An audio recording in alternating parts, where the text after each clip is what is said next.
रंग, गुलाल और उत्साह से भरे होली के पर्व पर इस बार एक खगोलीय घटना भी लोगों का ध्यान खींचने वाली है।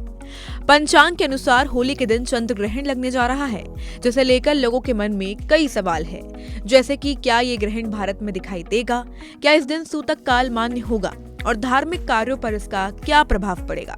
चूंकि ये ग्रहण फाल्गुन मास की पूर्णिमा पर पड़ रहा है, ऐसे में इसका धार्मिक महत्व भी खास माना जा रहा है। तो आइए आपको बताते हैं होली पर लगने वाले चंद्र ग्रहण से जुड़ी पूरी जानकारी और सूतक काल का समय।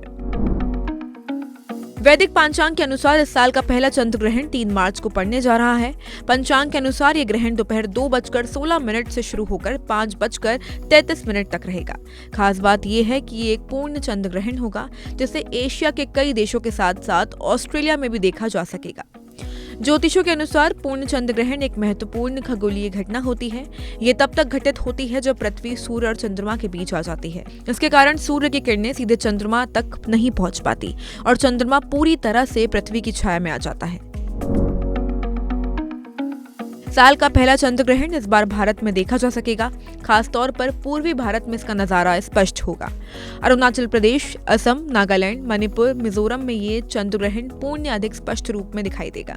इसके साथ ही पश्चिम बंगाल के पूर्वी हिस्सों में भी लोग इस खगोलीय घटना का अद्भुत दृश्य देख सकेंगे। वहीं कोलकाता, गुवाहाटी, ईटानगर और आइजोल जैसे शहरों में ये ग्रहण बेहद आकर्षक रूप में नजर आएगा। इसके अलावा दिल्ली, मुंबई, बैंगलोर, चेन्नई, लखनऊ और जयपुर सहित देश के कई अन्य हिस्सों में ये आंशिक चंद्र ग्रहण के रूप में दिखाई देगा। साल का पहला चंद्र ग्रहण भारत में दिखाई देने वाला है। ऐसे में इस बार सूतक काल के नियम भी लागू माने जाएंगे। धार्मिक मान्यताओं के अनुसार चंद्र ग्रहण शुरू होने से करीब 9 घंटे पहले सूतक काल की शुरुआत हो जाती है। इस गणना के मुताबिक 3 मार्च को सुबह 9:30 से सूतक काल शुरू हो जाएगा, जो ग्रहण की समाप्ति के साथ ही समाप्त माना जाएगा। वैदिक पंचांग के अनुसार इस वर्ष होली का दहन 3 मार्च को किया जाएगा और इसी दिन चंद्र ग्रहण का प्रभाव भी रहेगा। ऐसे में होली का दहन को लेकर लोगों के मन में कई तरह के सवाल उठ रहे हैं। विद्वानों का मानना है कि चंद्र ग्रहण के कारण होली का दहन सूतक काल शुरू होने से पहले या फिर शास्त्रों में बताए गए विशेष मुहूर्त में ही संपन्न किया जाएगा। धार्मिक मान्यताओं के अनुसार सूतक काल के दौरान कुछ कार्यों को करने से परहेज करने की सलाह दी जाती है। इस समय भगवान की प्रतिमा को स्पर्श करना नहीं चाहिए, ना ही कोई नया या शुभ कार्य शुरू करना उचित माना जाता है। विवाह, गृह प्रवेश जैसे मांगलिक कार्यों को भी टालना चाहिए। इसके अलावा सूतक काल में भोजन पकाने और ग्रहण करने से बचने की परंपरा है। साथ ही गर्भवती महिलाओं को इस अवधि में विशेष सावधानी रहने की सलाह दी जाती है।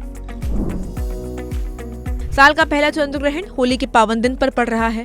इस दौरान चंद्रमा सिंह राशि में स्थित रहेगा और केतु के साथ युति बनाएगा। ज्योतिषीय दृष्टि से इस ग्रहण स्थिति के कारण कुछ राशियों पर नकारात्मक प्रभाव पड़ने की संभावना जताई जा रही है, जिससे उनके जीवन में मानसिक तनाव या अन्य चुनौतियां सामने आ सकती है।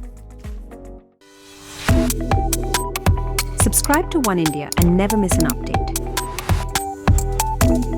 Download the One India app now.